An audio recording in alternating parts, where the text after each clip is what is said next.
Verdade, imparcialidade.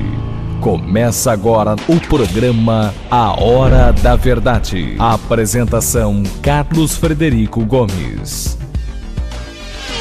Olá, amigo assinante, estamos iniciando mais o programa A Hora da Verdade na sua TV+, canal 15 da Multiplay, e na sua Litoral TV, canal 5 da NET. Eu venho dizendo que a política no nosso país está vivendo um dos piores momentos da história.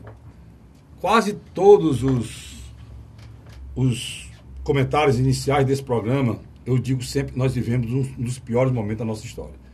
A demonstração disso foi o que aconteceu quinta-feira passada. Agora, muito mais agravante do que eu já tenho falado anteriormente. O que aconteceu no nosso país quinta-feira passada é um atentado direto à nossa democracia, que os mais jovens não valorizam, né? Mas na minha cabeça, eu que tenho 54 anos, eu nunca esqueci naquele momento em que Tancredo Neves foi eleito presidente do Brasil pelo colégio eleitoral, porque a emenda da direta foi derrotada, a emenda da Dante Oliveira, e o Brasil elegeu Tancredo Neves presidente pelo colégio eleitoral. Nunca na história desse país houve uma manifestação tão bonita do povo brasileiro no Congresso Nacional, em Brasília. A rampa do Congresso Nacional, as pessoas subindo a rampa do Congresso Nacional com a bandeira gigante brasileira. O samba era o hino nacional. A nossa democracia, nossos ideais, a nossa vontade de ter um país melhor aparecia ali na figura do Tancredo. E de lá para cá, nós tivemos muitas coisas ruins. Logo, no primeiro teste da nossa democracia, nós elegemos Collor. E no primeiro teste da nossa democracia, nós falhamos. Mas veio o impeachment deu uma demonstração de novo que a nossa democracia podia ser diferente. E a gente fez o impeachment, os caras pintadas foram para a rua e fizeram o impeachment. A gente achou que a nossa democracia era melhor ainda do que as outras. Mas veio o Fernando Henrique. Fernando Henrique se aliou com as forças do atraso, se aliou com o mercado financeiro, que já mandava no país no tempo dos generais, e continuou mandando com o Fernando Henrique e com a Rede Globo de televisão. Depois do Fernando Henrique, o Fernando Henrique criou a figura da reeleição e começou a destruir a nossa democracia, a nossa carta magna, que não estava pronta para receber a figura da reeleição, e não tinha a figura da reeleição na nossa Constituição, foi feita pelo senhor Fernando Henrique. Depois daí, vocês já sabem, porque aí é governo Lula, né? E Dilma e pronto. Porque a gente teve um problema, nós tivemos um problema sério a reeleição. Nós tivemos 2 presidentes, na realidade era para ter havido 4. A reeleição do Fernando Henrique e a reeleição do Lula nos tirou o direito de ter 2 presidentes a mais e poderiam ter oxigenado mais a política brasileira. Mas não. A gente continuou no sistema democrático, numa luta feia, fratricida, entre PT e PSDB. Onde é que eu estou querendo chegar? Durante todo esse processo, a política brasileira sempre foi muito suja. Mas nós chegamos agora na podridão total. E é necessário a gente olhar para trás para a gente entender o que é que está acontecendo. Uma das coisas que está acontecendo no nosso país, que a nossa democracia não teve a coragem de enfrentar, são mortes e assassinatos misteriosos. Lembrar logo no tempo da ditadura. A gente vivia um processo democrático e parecido com esse que a gente está vivendo aqui agora, muito roubo, muita anarquia, muita falta de respeito à cidadania, e surgiu naquele tempo um movimento moralizador parecido com esse que tem agora, pela União Democrática Nacional, o DN, e se juntou com os generais e fizeram o que eles chamaram de revolução, e na realidade foi um golpe de Estado. No início era revolução, o intuito era muito bom. Parecido com esse intuito agora do movimento cívico brasileiro. E estou falando aí de respeitar a família. Muito parecido. No Brasil as coisas só fazem se repetir. Só que Marechal Castelo Branco, cearense, que era o homem mais respeitado no Exército das Forças Armadas Brasileiras, assumiu o governo brasileiro depois do golpe. E ele queria, depois de terminar o mandato pré-estabelecido e as coisas entrarem na ordem, ele queria restabelecer o processo democrático brasileiro. E, misteriosamente, no espaço infinito, um avião bateu no dele. E ele morreu. E até hoje não foi assassinato, dizem que foi um acidente. João Goulart, que foi o cara que foi deposto desse processo, que era um vice e tinha voto, porque naquele tempo os vices eram votados, também morreu. Os jovens hoje não sabem que naquele tempo houve uma operação chamada Condor, e tinha figuras centrais na América Latina e tinha que morrer na América do Sul. Todos eles morreram, inclusive Jânio Quadros. Dizem que foi um ataque do coração. Eu acho que foi assassinato. Há bem pouco tempo atrás, eu comecei falando sobre ele, Tancredo Neves deu a esperança que nossa vida ia mudar. E tinha como vice José Sarney. José Sarney como vice, não precisa dizer mais nada. Depois que ele foi estabelecido que ele ganhou a eleição do Colégio Militar, adoeceu, foi hospitalizado e morreu antes de assumir. Eu digo que foi assassinado. Na eleição passada, 4 anos atrás, a única figura que ameaçava a reeleição da Dilma, principal, e até o PSDB de voltar, os dois partidos, era uma figura central chamada Eduardo Campos. O avião dele caiu. Ele também morreu, em plena eleição. Agora, há bem pouco tempo atrás, um homem de bem, sério, o homem mais sério que já pisou no Supremo Tribunal Federal, todo o processo da Lava Jato e outras coisitas estava na mão dele, ele ia ser o relator. O avião dele também caiu e ele morreu. E agora surgiu a figura do Bolsonaro. Muito parecido com a eleição do Collor. O que está acontecendo hoje é quase a réplica da eleição de 89. É isso que eu estou vendo na eleição de 89. É o que está acontecendo agora. Que é, Castirico? Tinha um cara que liderava as pesquisas de um partido pequeno. Independente dos partidos, liderava e ninguém tirava. Fernando Collor de Mello. Quem era que disputava o segundo turno? Se não me engano, era Brizola e Lula. Brizola, Lula e Mário Covas. PSDB, PT e PDT. Agora, quem lidera é Bolsonaro, Ciro, do PDT,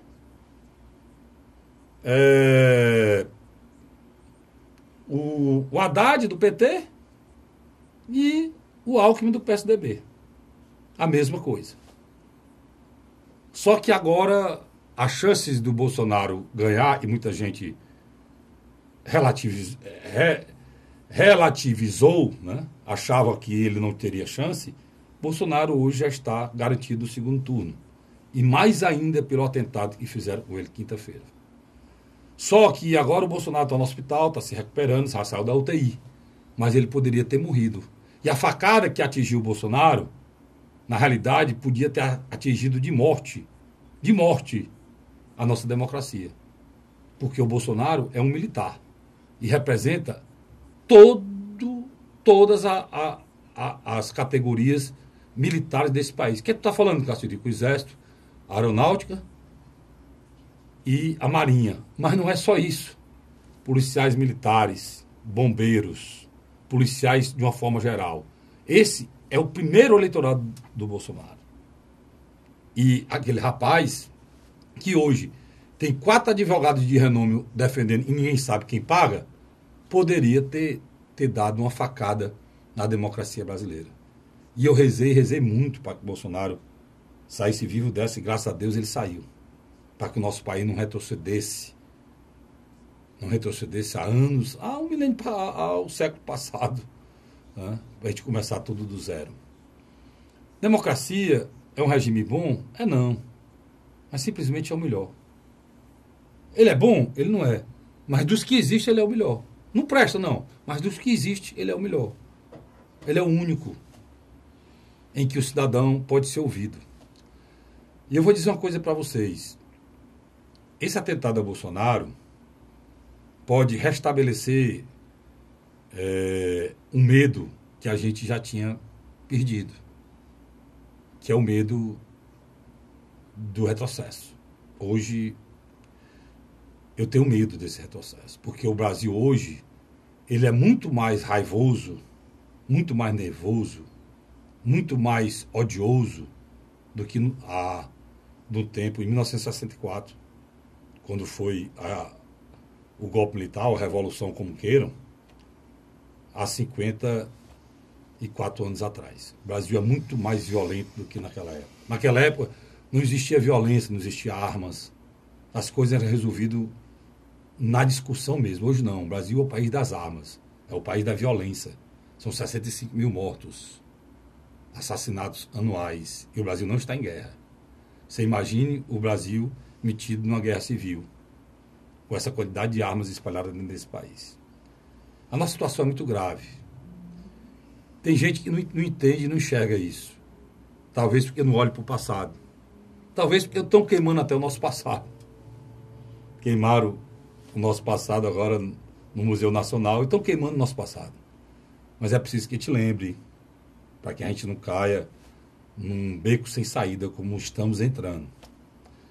Graças a Deus, o Bolsonaro morreu, cresceu nas pesquisas, mas eu tive a infelicidade de ter que ouvir, e isso aí é terrível, que o atentado ao Bolsonaro foi armado, foi mentiroso.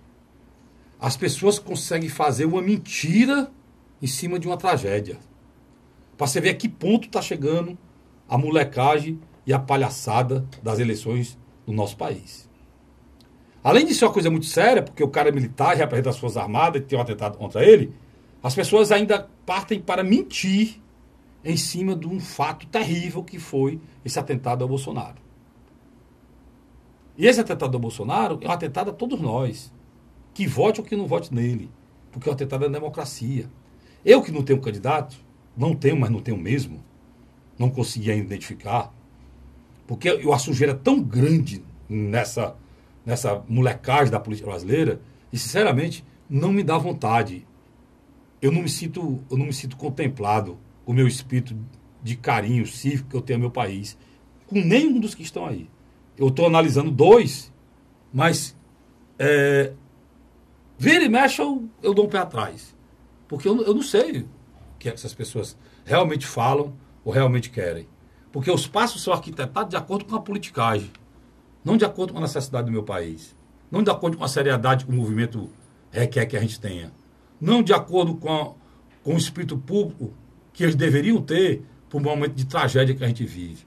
Eu não quero saber o que um político pensa, o que um partido fez, se ele sai. Eu não quero saber disso, eu quero saber quem é que vai tirar 35 milhões de pessoas que estão na miséria. Quem é que vai permitir que 30 milhões de pessoas que não estão conseguindo levar o pão para casa, não estão conseguindo pagar uma luz, não estão conseguindo pagar aluguel. Os filhos estão chorando em casa, desesperados, briga de marido e mulher porque não consegue sustentar a família. Tem 35 milhões de pessoas assim, desempregadas nesse país, 14 milhões só do último governo do poste que o Lula lançou, a dona Dilma. 14 milhões, e se agravou com esse vampiro que tomou conta do Brasil, que suga esse país há 2 anos, que é o Michel Temer. Eu quero saber quem vai resolver essa equação realmente de verdade. Quem vai para lá para nos representar. Não é para representar o Itaú, ou para representar militar, ou para representar esquemas de empreiteira, ou para representar regiões. Eu não quero saber disso, não. Por isso que eu digo para vocês, está difícil. Mas é preciso que a gente acredite no processo eleitoral brasileiro, nesse resto de mês que ainda tem, para a gente ter, no final, alguma esperança. Eu espero que, no final, aqui eu consiga dizer para vocês, para que a gente vá votar com esperança para o nosso país mudar. Mas eu acho muito difícil. Não é isso, Luiz? Eu acredito que sim. Eu acho que todas as suas colocações foram com primazia. Carlos, na grande realidade, para uma geração como a nossa, que nasceu no final dos anos 60 e início dos anos 70, havia uma expectativa que a democracia nos trouxesse valores, que trouxéssemos liberdade, uma melhor redistribuição de renda, entre outras coisas mais. Você sabe o que foi que ela trouxe? Desapontamento, né? Alguns momentos de pico, de euforia, como o plano cruzado, depois o plano real, sabe? Indiscutivelmente, o primeiro governo de Fernando Henrique Cardoso não foi um mau governo, assim como também o primeiro governo do Lula também foi um bom governo, e o seguinte dele, o segundo. Mas demonstra que os ditos democratas entraram num processo de corrupção que acabaram criando lideranças que hoje estão aí tentando chamar para si o direito de reconstituir a democracia brasileira. Um deles é Jair Messias Bolsonaro, que tem uma visão conservadora na área dos costumes, ultraliberal na área econômica, é até um contrassenso, né? Não tem nada a ver com nacionalismo militar, não. Ele não tem aquele civismo, aquele nacionalismo dos militares que ele representa, né? Aí que está o X da questão. O vice dele representa isso. Eu acho que aí eu acredito que já está conversando. Já que a gente começou a falar em Bolsonaro, Luiz, primeiro... Fica à vontade. Não, vamos falar na pesquisa, bota a do Ibope aí, já teve a do Datafolha, teve a do Ibope, teve a do Poder 360. Então, já que vamos falar no Bolsonaro, o que aconteceu depois desse episódio do atentado a Bolsonaro foi que o Bolsonaro subiu nas pesquisas. O Datafolha, se não me engano, no Datafolha ele saiu de 22 para 24. Foi isso, Luiz? Foi a subida... E depois do Datafolha já teve... Nós não vamos analisar o Datafolha aqui, já teve o Datafolha, já teve o Ibope, teve agora o Poder 360, que é quem vai analisar hoje, que é a mais recente. É a Paraná Pesquisa. Paraná Pesquisa. Mas só lembrando, Fique à vontade. Tá. O Datafolha foi 24, né, Luiz? Só confirmando. O Datafolha foi 24. Foi um crescimento de 2%, mas dentro da margem de erro, normal. De 22 para 24. 22 para 24. No Ibope já foi um crescimento significativo, já foi para 26. Ele cresceu acima da margem de erro. Né? O XP Investimento ele também já tinha crescido dentro da margem de erro. Ele saiu de 26 para 30. Mas o XP exagerou. Não, desculpa, XP não. BGT Pactual. Foi a pesquisa do banco, pronto. BGT Pactual. A pesquisa do banco, BGT Pactual. Carlinhos, só um minutinho. Colocou duas. Vamos lá, vamos com calma. A primeira pesquisa foi o BGT Pontual. Não, a primeira foi o BGT Pontual. Sai da segunda. Aí vamos botar qual foi as grandes mudanças logo para a gente analisar as pesquisas a partir de agora. No BGT Pontual, ele deu um crescimento muito grande do Bolsonaro. Eu acho até fora da realidade, de 26 para 30. Certo? Isso foi por conta do atentado. Aí, logo depois disso aí, veio... Datafolha. Mas no BGT Pontual, revelou outra coisa também importante para a corrida eleitoral. Foi o Ciro, que eu não sei quanto é que ele estava anteriormente, sei que o Ciro apareceu lá com 12 pontos percentuais. E a Marina, que era igual ao Ciro...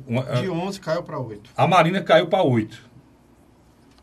Essa pesquisa identificou a subida do Ciro e a queda da Marina, que foi confirmada com o Datafolha, né, Luiz? Tá aí o Datafolha, Luiz? Também. O Datafolha deu o Bolsonaro com 24, porque era 22, passou para 24. E confirmou o Ciro... Em segundo lugar, com 12. Com 13. Com 13, desculpa. Com 13. E continuou e mostrou a queda da Marina também para 8. Não foi? Para 8 ou foi? Para 8 ou foi? 8. Foi 8? Bom, confirmou a queda da Marina. No Ibope, o Bolsonaro subiu mais do que a Datafolha. O Bolsonaro foi para 26. O Ciro... 11. E não é... Isso aqui é natural, já eu explico por quê. O Ciro não cresceu, o Ciro tinha 12, passou para 11. Mas ele demonstrou a queda da Marina para 8. Isso no Ibope, né? Já eu explico por que o Ibope fez isso com o Ciro. E depois vem o que a gente vai falar hoje. Geraldo Alckmin vem com 9. Não, o que a gente vai falar hoje... Fernando Haddad vem com 8.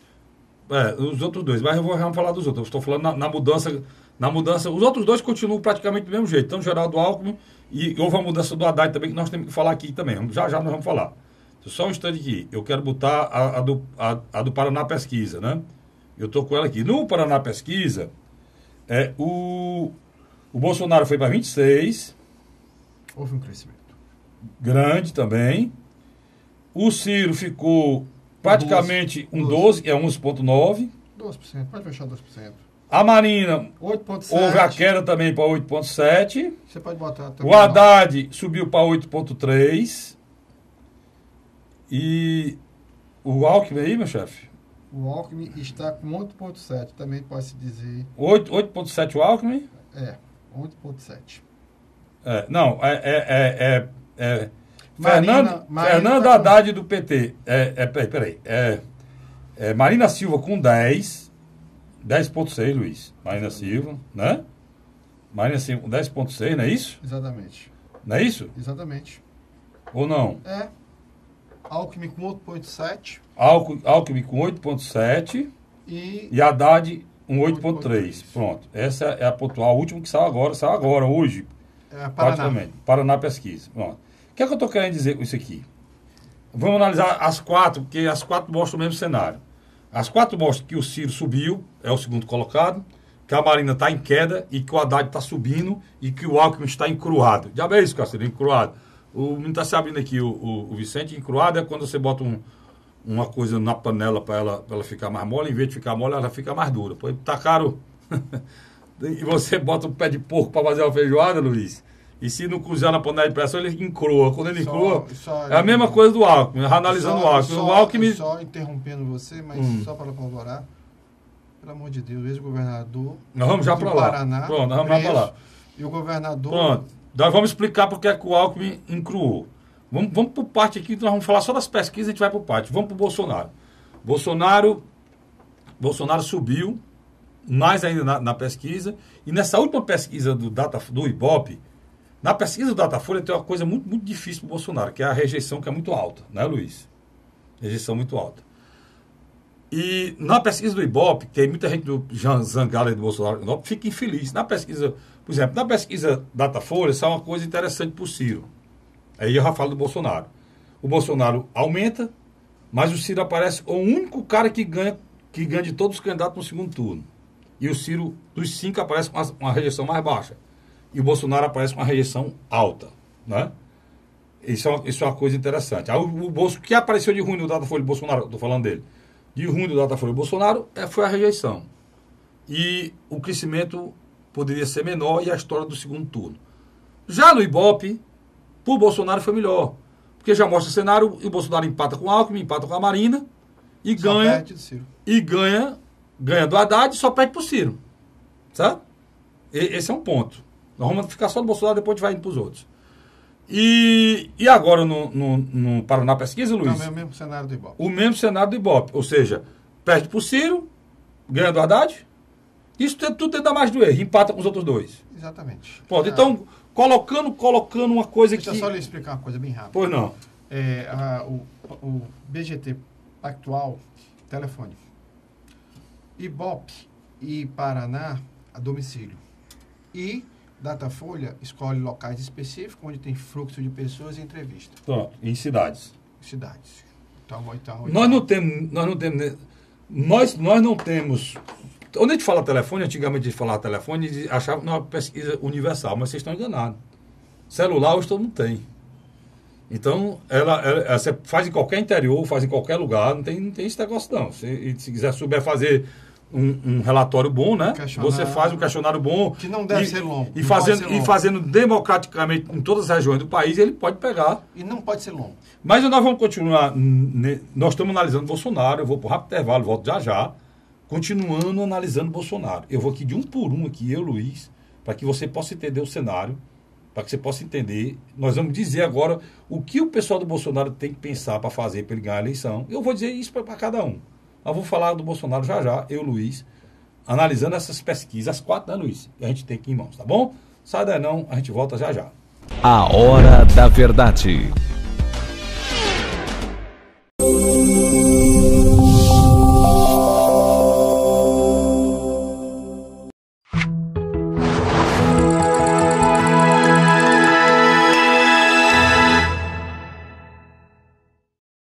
A Hora da Verdade. Estamos de volta com o segundo bloco do seu programa, do meu programa, do nosso programa A Hora da Verdade, na sua TV Mais, canal 15 da Multiplay, na sua Litoral TV, canal 5 da NET. Luiz, a gente está analisando aqui as pesquisas, a gente está falando do Bolsonaro. Uma coisa para você entender, o Bolsonaro apareceu com 30 pontos no Pontual, 24 no Datafolha, 26 no Ibope e 26 no Paraná. As 4 últimas pesquisas. Então o Bolsonaro cresceu. Deixa eu... Nas anteriores que analisavam o Luiz aqui, o Bolsonaro era estável. Então, depois do atentado, o Bolsonaro cresceu. Isso é um fato. Agora, uma coisa que eu falei no início, que é importante te ressaltar do Bolsonaro, é a dificuldade dele. Bolsonaro, já dito pelo Luiz, né, Luiz? Já dito por mim, o Bolsonaro está no segundo turno. Se você fizer uma pesquisa, se o Bolsonaro está no segundo turno, todo mundo vai dizer que ele está no segundo turno. Não tem que, né? A disputa hoje é a mesma que eu falei no início do programa de 89. É entre o Ciro, do PDT, que era o Brizola na época de 89, é entre o Alckmin, do PSDB, que era o Mário Covas na época de 89, e é entre o Haddad do PT, que é o Lula na época de 89. Então, hoje o problema do Bolsonaro começa a ser a preocupação para o segundo turno. Porque tem uma coisa, Luiz, que ninguém está analisando. Ninguém, nem Lula chegou com esse percentual, nem Fernando Henrique chegou com esse percentual, nem Zé Serra chegou com esse percentual, nem Dilma chegou com esse percentual, Luiz, de mais de 40% de rejeição do segundo turno. É natural. Presta atenção que eu estou querendo dizer para ti. Se tu quiser, tu faz uma análise aí, que eu andei olhando aí, ó. O que é que acontece? O percentual dos candidatos com maior rejeição que ganharam a eleição do segundo turno é 32%. Eles tinham 32% no primeiro turno de rejeição e conseguiram chegar. Quem era que tinha esse 32%? A Dilma. A Dilma, em 2014. Ela foi para o segundo turno 32%. Isso foi uma eleição apertadíssima com essa. Né? O Bolsonaro tem uma rejeição maior do que 40%. Então, se você é eleitor do Bolsonaro e está me ouvindo, a primeira coisa que você tem que pensar é que ele tem que fazer alguma coisa no segundo turno para diminuir a rejeição dele. Por exemplo, o atentado diminuiu a rejeição dele. A rejeição dele era maior. No Ibope, o atentado diminuiu a rejeição do Bolsonaro. Como o Luiz colocou para mim antes aqui em off, muita gente estava no armário, não dizia que votava em Bolsonaro, agora está dizendo que vota depois do atentado. Então diminuiu a rejeição. Tanto foi o crescimento, quando há crescimento, diminui a rejeição, naturalmente. Então, hoje, o grande problema do Bolsonaro no segundo turno é... Ninguém discute mais se o Bolsonaro vai para o segundo turno, já está no segundo turno. O problema dele, Luiz, é ganhar o segundo turno, né? E aí nós vamos para outra questão. Eu quero a sua opinião. O eleitor do Bolsonaro agora não vai bater no Haddad, né? Nem vai bater mais no Lula, nem vai bater no PT. Vai? Não. O que acontece? A estratégia do núcleo de campanha de Jair Messias Bolsonaro ela é simples e objetiva. Aproveitar esse momento da vitimização do próprio, em que literalmente ele está fora dos holofotes, bater hoje em Jair Messias Bolsonaro... Só discordar uma coisinha de você, ele não está na rua, fora dos holofotes na rua, mas ele é o cara que tem mais exposição hoje na mídia por conta do... Não, isso aí eu concordo com você. Mas hoje bater no Bolsonaro não traz voto. Pode perder voto. Caso do Geraldo Alckmin, que está pagando um preço muito caro. Tanto que, quando o nosso telespectador tiver assistido esse programa, tanto na quinta-feira, quando ele vai, é a primeira vez, e na terça-feira, quando é a última reprise dele, tanto na Litoral como na TV+, o que vai acontecer? Vai notar que 3 candidatos especificamente, Ciro Gomes, Geraldo Alckmin e Marina Silva, centralizaram o fogo em quem? Haddad. Fernando Haddad. Menos Bolsonaro. Por quê? Porque o Bolsonaro sabe que é o único candidato que, com certeza, ele vencerá no segundo turno, independente do lado das outras forças políticas tomarem. Mas por que isso? Você imagina por quê? Porque quem tem a maior rejeição depois do Bolsonaro é o Lula. Quem é o Haddad? É o candidato do Lula. Então, o choque de rejeições, então elas se anulam. Aí você faz porque o cara voto pela exclusão. Pronto. Eu gosto do Luiz, que ele é inteligente. O cara que não gosta do Bolsonaro, mas ele não vota de jeito nenhum no Lula, e nem no candidato do Lula, aí vota no Bolsonaro. Cara, Frederico... Então, o único cara que o Bolsonaro pode ganhar, quem o Bolsonaro pode ganhar? Por que o Bolsonaro pode ganhar do PT? Porque o PT é quem tem rejeição igual a dele. Qualquer outro que não tenha rejeição... Os extremos. Os extremos. Então, e é muito difícil você ter um candidato... Eu acredito que a eleição pro Alckmin está perdida, me perdoe. Uma semana muito cruel pro Alckmin. Não, nós vamos falar dele, mas por que eu acredito isso? Porque do lado já está Bolsonaro.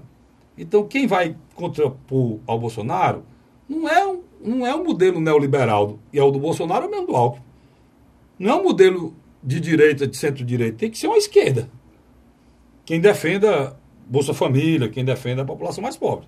Não é esse pensamento, Luiz? Bom, E não tem espaço. Agora, eu quero dizer bem claro para você. Por que eu tenho nojo de política? Até hoje, o eleitor do Bolsonaro crescia falando mal do Lula. E agora, eles não vão mais... O eleitor do Bolsonaro que está nas redes sociais exclamando, ele vai sentar a fogo agora no Ciro, que é o cara que está em segundo lugar. Que eles não querem que chegue de jeito nenhum no segundo turno. Porque se o Ciro chegar no segundo turno, as chances do Bolsonaro ganhar no segundo turno são mínimas. São mínimas.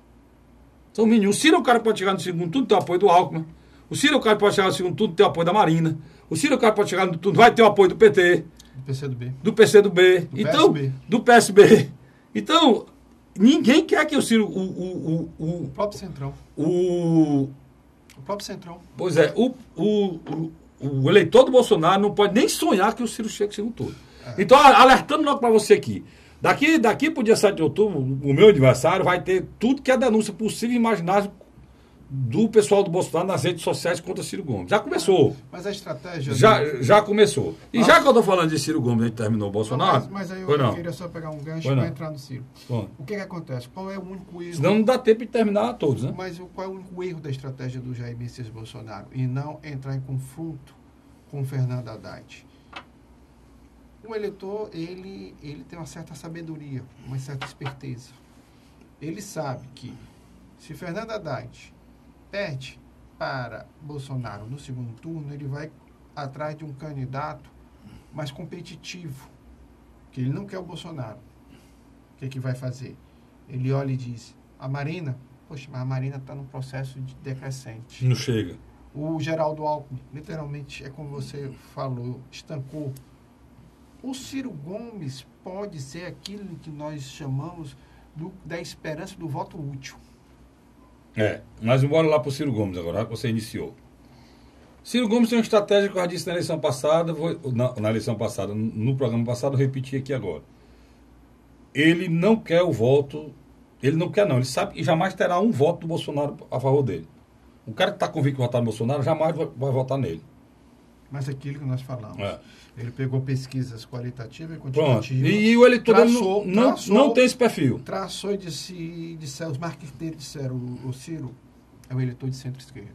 Pronto. Então, o eleitor de direita não vota no Ciro. Apesar de eles estão enganados. Eles estão totalmente enganados porque não conhecem. Mas eu deixo para lá. Depois eu vou estudar um programa inteiro aqui, se eu fosse falar. Você pega um eleitor como do Amoedo, um eleitor como do próprio Álvaro Dias e do próprio Henrique Meirelles, sim, tem uma tendência de votar no Ciro. Pronto, mas isso aí tudo bem. Mas deixa eu falar para ti aqui o que é que eu acho. O Ciro, a partir de agora, ele tem um problema. Esse crescimento dele foi em cima de eleitores do Lula, que são muito parecidos com os eleitores do Ciro. Aqui no Ceará, o Lula entrou nos eleitores do Ciro. E vice-versa. Não, mas aqui no Ceará, o Lula entrou nos eleitores do Ciro. Ele absorveu. Quem sempre, por exemplo... Não, presta atenção. Nas primeiras eleições... De 98 e 2002. O Lula nunca ganhou do Ciro no Ceará. Sem dúvida. As eleições que o Lula perdeu, ele nunca ganhou do Ciro no Ceará. Sem dúvida. Né? 98 o Ciro, e 2002. Pronto. Ele não ganhou do Ciro, porque o Ciro era líder aqui. Já nessa agora, se o Lula tivesse sido candidato, o Ciro perdia para o Lula no Ceará. Que houve absorção. Concordo com você. Então, o eleitor do Ciro, no Ceará, estou no exemplo, é o mesmo do Lula. E no Nordeste como um todo. Por isso que os caras não entendem. Quando eu digo, cara, ele não pode falar mal do Lula. Porque se ele falar mal do Lula, é desagrado o eleitor dele, que é o mesmo eleitor do Lula. É interessante. O ponto que você quer chegar. Ele faz um distanciamento com a figura do Lula. Pronto. Mas ele mantém uma ponte de contato. Mas Luiz, não é nem marketing, não. É a verdade. Qual é a verdade do eleitor? Quem é o eleitor do Lula? O eleitor do Lula no Nordeste é quem? Já não falar do Haddad, por exemplo, um PT erra em tudo. O eleitor do Lula no Nordeste quem é? É o pessoal... É o pessoal tatuado, de LGBT, é o pessoal que defende o aborto, é o pessoal que defende a intelectualidade, são os artistas culturais. Não é nada disso. 80% dos eleitores do Lula no Nordeste... Deixa eu te fazer uma explicação rápida. O que é? É o cara que... Uma parte é um cara que ganha de 0 a 2 salários mínimos. Outra parte é um cara que ganha de 2 a 5 salários mínimos. Quer dizer, é um povo humilde. 80% dos eleitores do Lula no Ceará é o agricultor, cara. Não, deixa eu terminar. É o homem do campo. É o cara que tem, no máximo, o ensino médio. É o homem do campo, é o agricultor, é o motorista, é o cara que trabalha na prefeitura. É esse o eleitor do Lula. Por que que é o eleitor do Lula? Porque o eleitor do Lula, porque esse cara, no tempo do Lula, ele pôde pensar em comprar uma moto. Alguns compraram um carro. Teve alguns que fizeram a viagem. Ele se aposentou. O filho formou-se. Comprou uma televisão nova, tá me vendo na televisão grande na sala dele. Comia carne. A mulher dele vivia no tanque, tem uma máquina de lavar. Entendeu? O filho dele se formou, que ele nunca sonhou em se formar. Esse é o eleitor do Ciro, que é o mesmo eleitor do Lula, bicho. Então, é preciso entender isso. Agora, o Ciro é petista? Meu irmão, não fale essa besteira. O Ciro gosta do Lula? O Ciro não tolera o Lula. Por quê? O Lula enganou o Ciro várias vezes. O Lula fez o Ciro de palhaço, levou o Ciro Tito para São Paulo, para ser candidato mais noite de São Paulo, e lá ficou mangando dele. Então, aqui no nosso programa, que é a hora da verdade, não é a hora da enganação, não é a hora da verdade. E entendam, o eleitor do Ciro é o mesmo do Lula. Só que o Ciro, o que é que o Ciro está fazendo? O Ciro está fazendo o que eu faria. Olha, o Lula assim, mas fez isso, mas fez isso. O que eu disse aqui sobre a vida das pessoas do Nordeste é um fato. As pessoas criticam o Nordeste e votou no Lula. Meu amigo, se você que é de classe média, mora em São Paulo, se tivesse acontecido isso na sua vida, se você tivesse saído de um carro, num carro normal que você tinha para um carro automático, se você não tivesse tido de carro de pai, tivesse comprado sua carro de pai, e o Lula fosse responsável por isso, você votaria no Lula também, que resolveu o problema da sua vida. Sem dar o dinheiro no bolso, mas o país melhorou, você resolveu a sua vida. Não é, Luiz? Entendeu? Então o Ciro, hoje tem um problema. Vamos terminar o Ciro aqui, não? Mas nós temos que falar dos outros para falar de um, nós temos que falar dos outros. Tem um problema, o programa chama-se Haddad. Bolsonaro não é problema para o Ciro. Bolsonaro está no segundo turno. O problema do Ciro chama-se Haddad, né, Luiz? E aí eu quero sua opinião. Você acha que o Haddad, hoje é quinta-feira, daqui para o próximo programa, que eu acho que é o tempo que ele vai ter de mostrar, porque é o que aconteceu com o Haddad. O Haddad acabou a figura do Lula, já tem carta, já tem tudo dizendo que o homem é o Haddad, na televisão está saindo o Haddad como um homem, o novo poste do Lula, antes foi a Dilma, agora o Haddad. E esse poste, Luiz, ele se ilumina, passa o Ciro e vai para o segundo turno ou não? Na sua opinião? É algo muito interessante, as suas colocações. Elas foram muito bem organizadas. A grande verdade é que existe um problema hoje do Ciro Gomes. Ele chegou a um teto. Ele chegou entre 11% a 13%. Tá certo?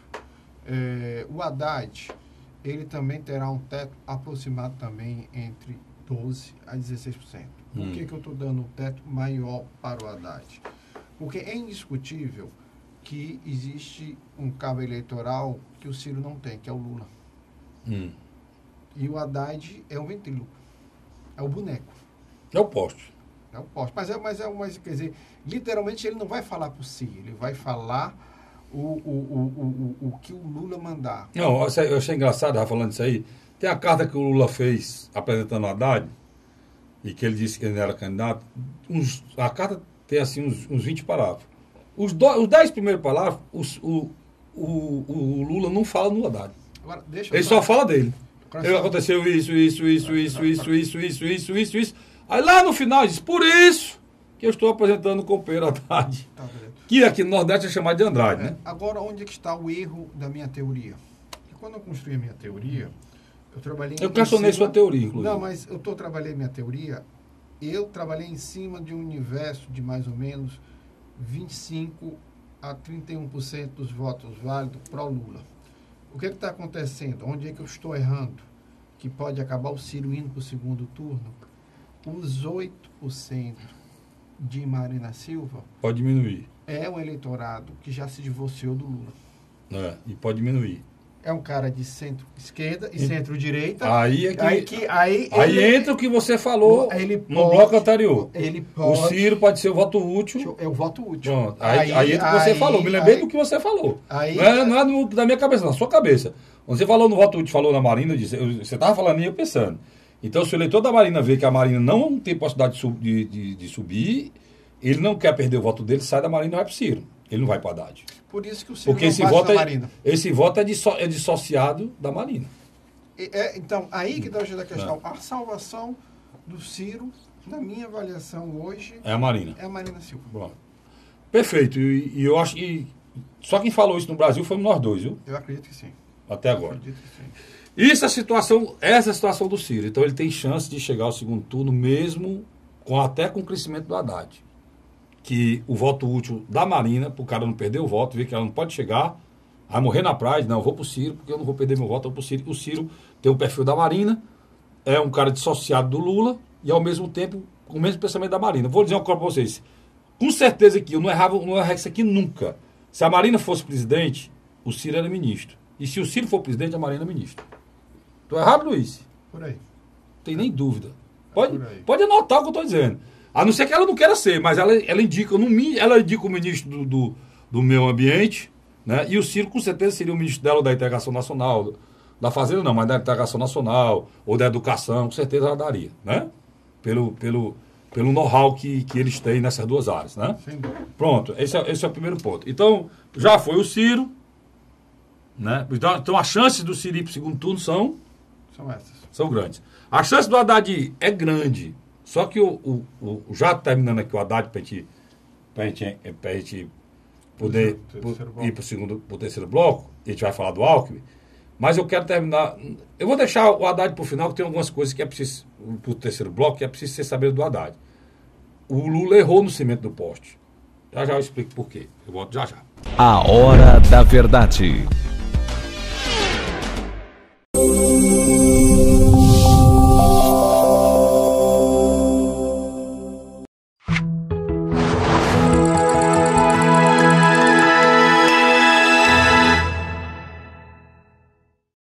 A Hora da Verdade. Vamos agora para o terceiro e último bloco do seu programa, do meu programa, do nosso programa Hora da Verdade. Luiz, o Lula errou no cimento do poste. E errou mesmo, Luiz. Sabe por quê? Porque o cimento do poste do Lula tinha que ser o cimento aqui da fábrica de cimento de Sobral, ou do Rio Grande do Norte. Jacques Wagner. Tinha que ser o cimento nordestino. É o Jacques Wagner. Ele foi fazer o poste dele com cimento paulista, mano. Por que isso, que assim? Porque os 35% do Lula tem. Metade é Nordeste. Boa parte é São Paulo e a outra parte é o Nordeste brasileiro. O Haddad, se você soltar o Haddad, ele não sabe para que lado fica Pernambuco, Paraíba. Ele não sabe nem se o Piauí extrema com o Ceará, se o Pernambuco também extrema com o Ceará. Ele não sabe, não. Ele não conhece o Nordeste em nada. Então, isso ele sabe. Estou falando geograficamente. Eu estou querendo dizer que ele não sabe nada desse universo nordestino. Por quê? Porque ele não tem. Uma visão multicultural. E ele não tem. Ele tem uma visão paulista. O Haddad é filho, sabe de quê? Por isso você não sabe dizer o nome dele. O Haddad é filho de um libanês com uma descendente de libanês. O nome dele é. O nome do pai dele é Khalil Haddad. Deve ser o libanês. Né? Ele é libanês. E a mãe dele é brasileira, filho de libanês. E é um cidadão de classe média alta. O pai dele era aquele cara que... aqueles grandes comerciantes libaneses de tecidos de São Paulo. Ele né? tem mais cara de tucano do que... Tem até uma mentira aí no site do PT, dizendo que ele estudou em escola pública. Ele nunca na vida dele estudou em escola pública. A vida todinha estudou em escola particular. Na verdade é um homem, então, acadêmico. Pois é. Ele é de um nível intelectual. Economista, pois é. Ele é de um nível intelectual. Mas ele é o cara que perdeu a eleição pro branco e o nulo sentar na cadeira de prefeito de São Paulo. Não é isso? É verdade. Isso aí sentar na cadeira. Calcanhar de Aquiles dele. Então, ele não tem dimensão para ser, não teria dimensão para ser candidato a presidente. Vou ser bem sincero com vocês. O PT só não tem uma pessoa no segundo turno hoje por conta do egoísmo, do egocentrismo do Lula e da presidente do PT, que está roxo de raiva porque ela queria que o candidato fosse ela. Ela queria que o candidato fosse ela, a Gleisi Hoffmann, né? E não deu certo. Não, pelo amor de Deus. E vou dizer para vocês, o Ciro foi chamado para ser esse Haddad. O vice. O Ciro foi chamado para ser o Haddad. O Ciro foi chamado pelo Lula para ser o Haddad. Ou seja, o Haddad era o candidato a vice, o Ciro é o candidato a vice do Lula, até impugnar o Lula. O Lula saía e o Ciro entrava no lugar. Antes da convenção, isso foi convidado o Ciro para fazer. Ou seja, agora, quem seria o candidato do Lula era o Ciro, mas o Ciro não aceitou. Eu me lembro da frase dele, ele disse: o Brasil não merece que seja feito esse tipo de liderança. Isso foi? Ele disse? Esse tipo de liderança. Qual é o momento desse tipo? Esse tipo de jogo. Esse tipo de liderança. De e o Haddad seria a posição da Manuela Dávila. Seria o vice do vice, né? Vice do vice. Que a Manuela Dávila era vice do vice. Aí o Haddad subiu lá, o tripleca. O Haddad subiu, agora a Manuela Dávila virou vice. Então, para você entender, pode ser que dê certo, porque a força do Lula é muito grande, pelo motivo que eu já falei aqui. E se der certo, nós vamos repetir aquela coisa que a gente sempre... Vamos repetir a eleição de 89. O novo Collor é o Bolsonaro, e o novo Lula é o Haddad. Pronto. Se o Haddad passar, vai repetir a eleição de 89. Pronto. Já fomos para o Haddad, agora vamos para o PSDB, que é o seu Alckmin, que é o partido que tem mais... Né, Luiz? O partido que tem mais... partido, é o candidato que tem mais apoio no Brasil. E aí ele não serviu de nada, né? Encruou. Demais. Mas o problema foi que a candidatura do Geraldo Alckmin, ela chegou a um ponto da beira do abismo, se ele já não estiver dentro do abismo, a tal ponto que ele não esperava que em menos de 48 horas o ex-governador do Paraná fosse preso. Beto Richa. E mais 15, né?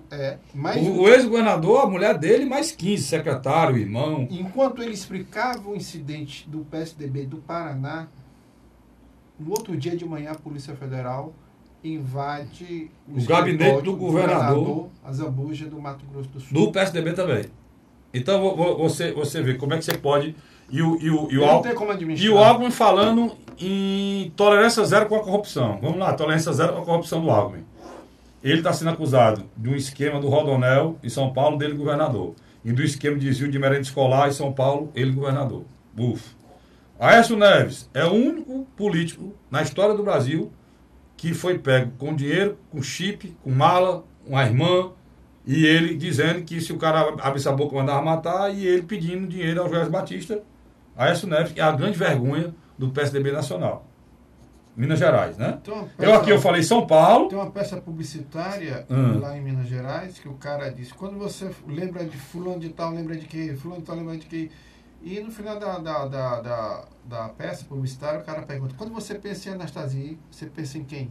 Pronto. E Anastasia tá desesperado com essa São Paulo, o Alckmin, o esquema lá, Zé Serra, Alckmin, tudo. Aí você vem aqui para Minas Gerais. Aécio, não precisa falar mais nada. Detalhe, Paulo Scaff já passou o ex-prefeito de São Paulo nas pesquisas. O PSDB vai perder em São Paulo desse jeito também, você está dizendo. O seu João Dória. E aí merece, ela é um mentiroso, né? O maior mentiroso nesse país, aquele rapaz ali. Aí, Minas Gerais, aí você vai... Quem é outro lugar que o PSDB se destaca? Paraná. Esse governador saiu agora do governo. Preso. A mulher e quase todo o secretariado preso. PSDB de novo. Aí você vai. Onde vai ter outro governador do PSDB? Aí, o Manuel Azambuja, da onde? Mato Grosso do Sul. Mato Grosso do Sul. A Polícia Federal acabou de conseguir lá busca e apreensão no gabinete dele. Fora o Marconi Perillo, que já é do PSDB de Goiás, também, que está na situação, na Lava Jato, até o pescoço. E talvez nem seja senador. Como só tem um cidadão do PSDB hoje, fora de suspeita política, que deveria ter sido candidato do PSDB a presidente e não foi, chama-se Tasso Gereissati, que é o cearense Tasso Gereissati. É o único que não tem nada, é o único cidadão sério hoje, fora de corrupção do PSDB, chama-se Tasso Gereissati. E aí foi um erro ele não ter sido candidato a presidente, né, Luiz? É um erro. Eu estava até conversando com o deputado federal Danilo Forte, eu disse a ele: você tem 2 trabalhos agora, a sua segunda reeleição, o seu terceiro mandato, e passado esse período eleitoral, trabalhar para a reconstituição do PSDB, não só cearense, mas também junto com outros companheiros seus a nível nacional. Por quê? Porque eu acho que o PSDB precisa passar pelo divã. Ele precisa resolver os problemas internos. E ele tem muitos quadros bons que, infelizmente, ficaram ofuscados para pessoas que não mereciam estar... Pois deixa eu dizer uma coisa. O Alckmin está no meio dessa corrupção dizendo que é honesto. E aí não tem como amolecer. Não, tem que ficar encruado mesmo. Mas ele já se divorciou da realidade. Ele está encruado 9%. Eu tinha uma solução para a candidatura do Alckmin. Eu tinha uma solução. Era ele renunciar e a vice dele assumir que é uma mulher de bem e respeitada no Brasil todo, chamada Ana Amélia. Eu posso ir um pouco mais adiante? Pois não. Eu acho que existe uma boa relação entre Ciro e Alckmin. Existe, eles não estão Não, o Ciro respeita o Alckmin. Não estão se degalfiando. Porque eu mesmo, Luiz, eu te dizer, eu tive uma grande decepção. O Alckmin, eu era uma pessoa que eu pensava que o Alckmin é um cara sério. Eu tinha um Alckmin um cara sério. Até o jeito dele de padre, de monge budista, né? Eu tinha, a negada chamava picolé de chuchu, dizia, mas esse cara é um cara sério, eu dizia. E eu tô atrás de gente séria pro meu país. Foi uma grande decepção aquela história da merenda escolar, aquela história do Rodonel, aquela história do metrô também. Para mim foi uma grande decepção. Né? Mas ele está pagando pelos erros agora de muitos aqui do PSDB que destruíram o PSDB, que acabou o PSDB. Ele não teve a percepção de entender que só tinha um cara do PSDB que representava o PSDB que um dia o povo brasileiro confiou, chamado Tasso Gereissati. Né? E talvez o Tasso também não se apresentou para nada. Porque o que o Tasso fez aqui também no Ceará com o PSDB do Ceará, praticamente abandonou o PSDB do Ceará e se acabou aqui no PSDB do Ceará. Pesquisa do Ibope, Diário Nordeste agora, pesquisa ampla, Jornal Estado. 64% Camilo e 6% General. O General que o Tasso inventou e lançou para cá, um homem que não morava no Ceará, vindo do Ceará. A própria apresentação é ruim, né, Luiz? É um homem decente. É um homem decente, um homem de bem, mas a apresentação dele de jeito que não vivia no Ceará, e estava longe do Ceará, nós queremos pessoas que saibam da nossa angústia, né? E aí eu acho que ele colocou mais um caos numa fogueira grande, né? Já aconteceu isso aqui, com o Marcos Carlos, né? Deixa eu pegar um gancho no que você está colocando. Sim, mas nós temos que terminar aqui. Não, mas é isso que eu quero nós temos que falar. A Marina praticamente já falou, né? Mas eu só. Já falou do Alckmin? Mas só deixa eu pegar um gancho. Já falamos do Haddad. Né? Deixa eu pegar um gancho com você. Eu acho que vai chegar um determinado momento em que o eleitor do João Moedo, do Henrique Meirelles e do Álvaro Dias, que é algo em torno de 8% a 12%, quando você junta todos os três, vão dar um voto útil. Você acha isso? Você acha, Luiz? Tem um voto útil. O eleitor é racional. Ele está vendo duas candidaturas disputando para ir para o segundo turno. Então ele vai antecipar o seu voto. Deixa eu botar um negócio na tua cabeça. Só para ver se tu pensa comigo. Deixa eu terminar, que você vai entender minha raciocínio. Eu acho que vai nascer dentro do PSDB um movimento pró-Ciro Gomes. Eu pessoalmente já acho que isso não vai demorar muito. E eu já acho que o círculo íntimo da Marina Silva também já deve estar trabalhando na perspectiva de ver um Ciro Gomes lá. Porque se... Mas eu digo, você está dizendo uma coisa, se fosse verdade isso, Luiz, era muito bom para o nosso país. Porque eu fico impressionado como esses caras são egoístas, como esses caras são egocêntricos. Cara, se eu acho que a direita extrema, que é o Bolsonaro, há um risco para a democracia, e eu sou democrata, vou dar um exemplo aqui. Dá um exemplo claro. Está aqui, a direita extrema é um risco para a democracia e o Bolsonaro está no segundo turno. Aí eu sou de centro-esquerda, eu sou de centro, ou de centro, o Luiz é de centro-esquerda, ou é de centro, como eu. Ou é centro-direita, eu não voto no Bolsonaro. Bom, não, aí está aqui, eu, Luiz, nós somos de centro-esquerda, centro-direita. Então, vou botar eu, Luiz e o Vicente. Aí o Vicente está bem. O Vicente tem chance de chegar lá. Mas, talvez não chegue, porque a esquerda que a gente não concorda e destruiu o país. A esquerda que destruiu. A esquerda que destruiu o país, com o poste que foi. Aliada com o poste que foi a Dilma. Com as forças fisiológicas. A poste que foi a Dilma, aliada com o PMDB, né? A esquerda é que vai chegar lá. E a gente de centro-esquerda, se a gente se unir, o nosso ideal para o nosso país, que eu quero, estou colocando tudo hipoteticamente. O ideal do Luiz e o meu é o mesmo. É o voto útil. Mas a gente continua candidato, mesmo que o país da gente se lasque, porque a gente é mais importante do que o país. É isso que eu cobro desses caras. Né? Então, se eu sou de centro e eu vejo que, eu e o Luiz juntos, nós dois juntos, nós chegaríamos no segundo turno e impediria um risco institucional democrático brasileiro, e a gente não faz nada, Luiz, porque a gente é egoísta, a gente não ama esse país. Entendeu, né? Eu concordo. Entendeu? Você tá toda razão. Vamos pro lado do Bolsonaro. O Bolsonaro tá aqui. Tem chance de ganhar no segundo turno. Tem.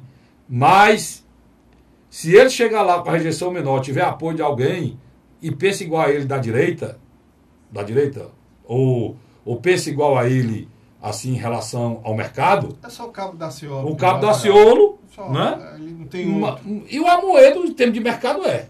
Mas para o Amoedo tem que torcer para o fracasso do Bolsonaro para sobrar um espaço Então, pronto. para o crescimento dele futuro. Se eles querem que seja a coisa da direita, que os ricos tenham mais liberdade, que a propriedade privada seja mais respeitada, que as pessoas tenham o direito de andar armado, que vagabundo seja o conjunto habitacional dele seja de 7 palmos de terra nos peitos, como eles estão mostrando. Se pensa isso, se unam, cara, atrás dos seus ideais, cara. Se unam. O que eu não entendo é que esses caras, o interesse, eles são tão egoístas, Luiz, que eles vão pro abismo, deixa o país ir pro abismo dentro da concepção de cada um, presta atenção no que eu estou falando. Por exemplo, o abismo pro pessoal da direita é a esquerda ganhar. O abismo pro pessoal da esquerda é a direita ganhar. E o abismo pro pessoal do centro é se um dos dois ganhar. Entendeu? Estou entendendo. Entendeu? Então, eu não sei como funciona a cabeça desses caras, que ele não tem a hombridade, ou seja, a nobreza de tomar uma atitude para o bem-estar do país dele. Porque o que eu penso, olha, toda convicção muito arraigada, sem deixar espaço para o contraditório, é burra. Para o ódio, né? Porque é tanto ódio que ela não dá espaço para o contraditório, é burra. Eu hoje vivo um dilema. Eu tenho um grupo de WhatsApp, estou até tendo aqui, eu tenho um grupo de WhatsApp, o Luiz tem um, nós temos dois. O blog do Luiz, o blog do Luiz Cláudio, eu tenho também o grupo do WhatsApp. Programa Hora da Verdade, que o Luiz Cláudio faz parte comigo aqui, tanto rádio como televisão, tem um grupo do WhatsApp. Tem um grupo do WhatsApp, muita confusão. Mas ele tá tão baixo o nível, tão baixo, que eu tô pensando em acabar. E dizendo, cara, cria aí a hora da mentira, que eu vou acabar com o meu grupo de WhatsApp. Por quê? Porque as pessoas, elas têm tanta convicção do que estão certas, que não enxergam um pau na frente do nariz. Elas são incapazes de fazer uma análise que a gente fez aqui, eu, Luiz. Eu vou dizer que o Bolsonaro não tem coisa que eu sonho? Tem. Primeira coisa que eu vou dizer que o Bolsonaro faz que tem coisa que eu sonho, Bolsonaro, que é que as pessoas entendam que a questão da violência do país hoje é tão séria que se você não botar ela em primeiro lugar, não vai existir conjunto habitacional, não vai existir menino para ir para a escola, não vai existir ninguém para ir para o hospital. Sabe quando é que ele disse isso? Ele disse ontem no hospital. O que ele disse ontem no hospital, eu venho dizendo aqui, quanto tempo, meu cinegrafista, que eu venho dizendo isso aqui? Quantos anos que eu venho dizendo isso aqui? Me identifiquei na hora com o que ele falou. Porque a questão da violência hoje, estamos entregando um grupo, olha, o Camilo está entregando agora, o conjunto habitacional tá saindo. Já tem pichação lá que quem manda lá um tal de não sei o quê. Meu irmão, qualquer política pública vai ser tomada pela bandidagem. Então, ou se resolve isso, ou não tem democracia. Porque a democracia está sendo destruída, não é pela ditadura de um ditador, não, de um caudilho, não. Ela está sendo destruída por quem, Luiz? Pelo crime organizado.